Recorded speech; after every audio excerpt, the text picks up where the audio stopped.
A Bíblia não é apenas um livro de histórias passadas ou um código de conduta moral. Para nós, católicos, ela é a palavra viva de Deus, um plano de amor que se desenrola através dos séculos. No centro desse plano estão as profecias, promessas divinas que funcionam como bússolas, guiando a humanidade da escuridão do pecado para a luz da salvação. Muitos se sentem intimidados pela complexidade dos textos proféticos, mas a verdade é que, quando olhamos através das lentes da fé e do ensinamento da Igreja, essas mensagens se tornam claras e profundamente transformadoras. Hoje, no Católico Aprendiz, vamos mergulhar em um estudo sério e fundamentado sobre as 12 profecias bíblicas mais importantes, explicadas de forma simples, para que você possa fortalecer sua disciplina de estudo e crescer no conhecimento da Sagrada Escritura. Mas antes gostaria de pedir de coração: se inscreva no canal e deixe seu like, e vamos continuar juntos essa jornada de aprendizados. A primeira e talvez a mais fundamental de todas as profecias é o chamado proto-evangelho, encontrado em Gênesis capítulo 3, versículo 15. Logo após a queda de Adão e Eva, quando o pecado entrou no mundo, Deus não abandonou a humanidade. Ele declarou à serpente que poria inimizade entre ela e a mulher, entre a linhagem dela e a linhagem da mulher, e que o descendente da mulher esmagaria a cabeça da serpente. Para a Igreja Católica, esta é a primeira promessa de um Redentor. É aqui que vislumbramos pela primeira vez a figura da Virgem Maria, a nova Eva, e de Jesus Cristo, o novo Adão. Esta profecia estabelece todo o curso da história da salvação, mostrando que o mal não teria a última palavra e que, através de um nascimento humano, a vitória divina seria selada.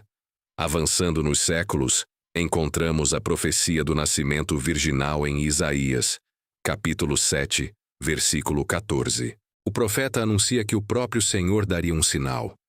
Uma virgem conceberia e daria à luz um filho, e o chamaria de Emanuel, que significa Deus conosco.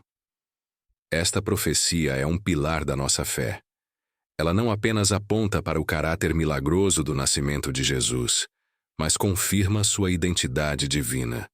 Ao longo do tempo, o magistério da Igreja defendeu a compreensão de que este sinal era específico e literal. A vinda de Deus ao mundo não ocorreria por meios puramente naturais, mas por uma intervenção direta do Espírito Santo, unindo a divindade à humanidade no seio de Maria. A terceira profecia essencial nos leva à pequena cidade de Belém.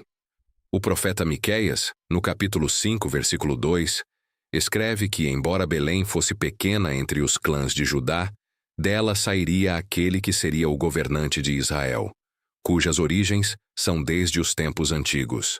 Esta profecia é de uma precisão geográfica e teológica impressionante. Ela nos ensina que Deus escolhe o que é pequeno e humilde para realizar suas maiores obras.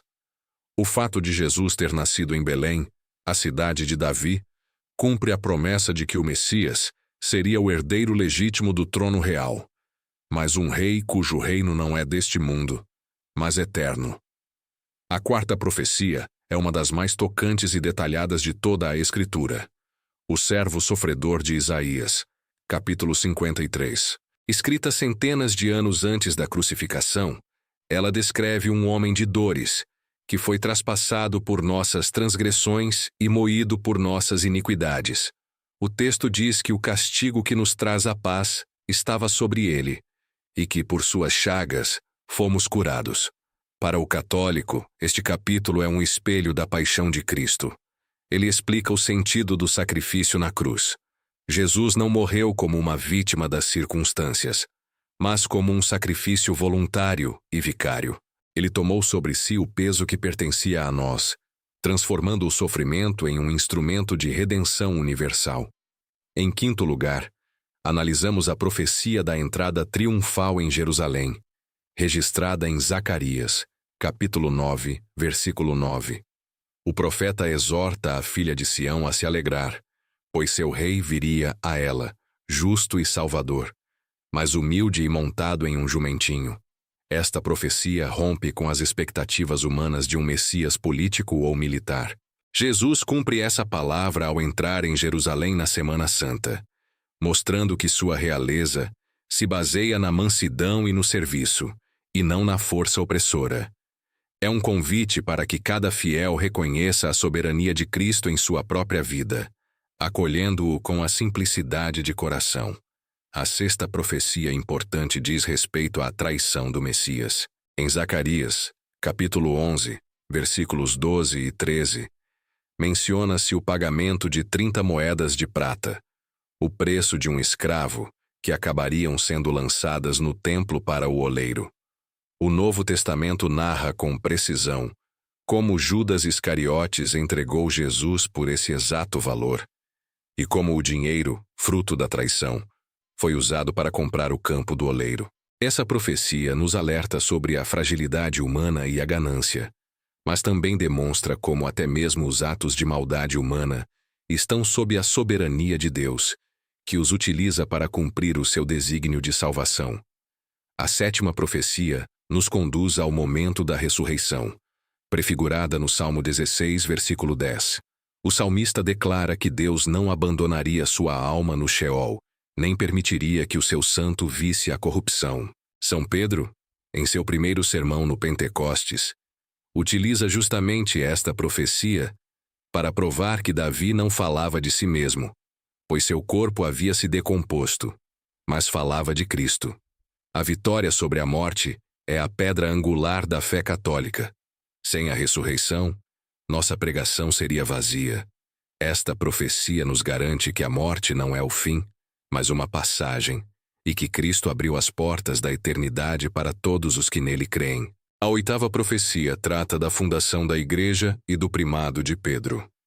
Embora muitas vezes vista apenas como uma narrativa evangélica, em Mateus 16, Jesus profetiza a edificação de sua igreja sobre a rocha, afirmando que as portas do inferno não prevaleceriam contra ela. Esta é uma profecia institucional e espiritual.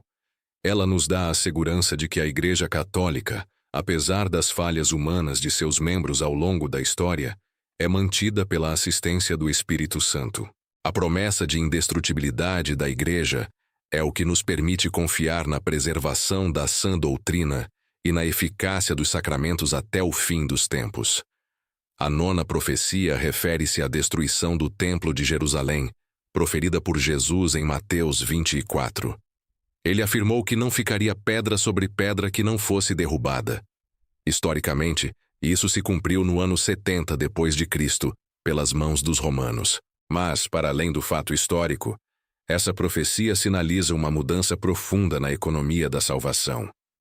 O centro do culto não seria mais um edifício de pedras, mas o próprio corpo de Cristo e, por extensão, o coração de cada fiel batizado, que se torna templo do Espírito Santo. É o fim do antigo sacrifício e o início do sacrifício perpétuo da Eucaristia. A 10ª profecia é a promessa da vinda do Espírito Santo, anunciada pelo profeta Joel no capítulo 2 e confirmada por Jesus na última ceia. Joel diz que Deus derramaria seu Espírito sobre toda a carne. No dia de Pentecostes, essa profecia se cumpre plenamente, dando início ao tempo da Igreja. Para o católico aprendiz, entender esta profecia é compreender que a vida cristã não é vivida pelo esforço próprio, mas pela graça. O Espírito Santo é quem nos dá a disciplina para estudar, a força para resistir ao pecado e a sabedoria para compreender os mistérios de Deus. É o cumprimento da promessa de que nunca estaríamos órfãos. A 11ª profecia nos leva aos tempos finais e à vinda do Anticristo, mencionada por São Paulo em sua segunda carta aos Tessalonicenses e no livro do Apocalipse. A Igreja ensina, baseada nessas profecias, que antes da segunda vinda de Cristo, a Igreja passará por uma prova final que abalará a fé de muitos crentes. Haverá uma impostura religiosa que oferecerá aos homens uma solução aparente para seus problemas, ao preço da apostasia da verdade. Esta profecia não deve nos causar pavor, mas vigilância. Ela nos lembra da importância de estarmos fundamentados no catecismo e na tradição, para que não sejamos enganados por falsas doutrinas que buscam substituir o Evangelho por ideologias puramente humanas. Por fim, a 12ª profecia é a da segunda vinda de Cristo e do juízo final. No livro do Apocalipse, capítulo 21, vemos a visão do novo céu e da nova terra e da nova Jerusalém que desce do céu. Jesus prometeu que voltaria em glória para julgar os vivos e os mortos. Esta é a nossa esperança definitiva. A profecia nos garante que a justiça será feita, que toda lágrima será enxuta e que Deus será tudo em todos.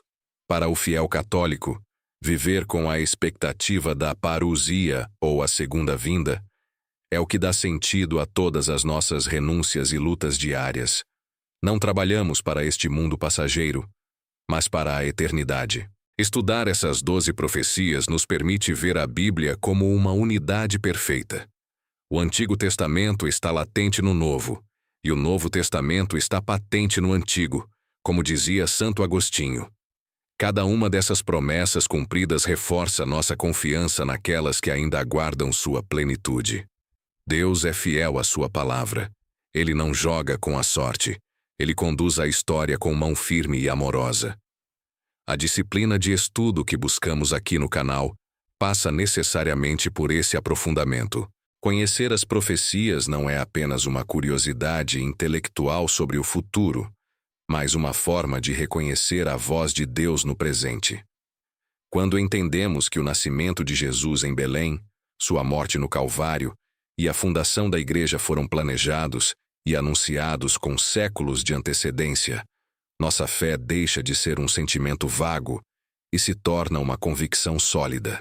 É importante lembrar que a interpretação católica das profecias sempre evita dois extremos: o racionalismo, que tenta explicar tudo como meras coincidências históricas, e o fanatismo, que tenta marcar datas para o fim do mundo ou interpretar cada notícia de jornal como um sinal apocalíptico. A Igreja nos ensina a sobriedade. As profecias servem para alimentar nossa esperança e nossa caridade, não nossa curiosidade doentia. Elas nos mostram que, independentemente do que aconteça no cenário mundial, o plano de Deus está avançando. Como católicos aprendizes, somos chamados a ser como a Virgem Maria, que guardava todas essas coisas e as meditava em seu coração. Meditar nas profecias é reconhecer a fidelidade de Deus. É perceber que, desde o Éden até a Nova Jerusalém, existe um fio condutor, o desejo de Deus de estar conosco e nos salvar. Que este estudo das 12 profecias mais importantes tenha trazido clareza à sua mente e fervor ao seu coração. Que ele seja um incentivo para que você abra sua Bíblia hoje com mais reverência, sabendo que cada página é um testemunho da verdade divina que atravessa o tempo para falar diretamente com você. Continuemos firmes em nossa jornada de formação, pois quanto mais conhecemos a nossa fé, mais somos capazes de amar aquele que nos chamou das trevas para sua luz admirável. Se este estudo fortaleceu sua fé e te ajudou a compreender melhor as profecias bíblicas, deixe seu like, inscreva-se no canal Católico Aprendiz e compartilhe este vídeo com alguém que também deseja crescer no conhecimento da Palavra de Deus. Assim, juntos, seguimos firmes na formação e no amor à nossa fé. Deus te abençoe.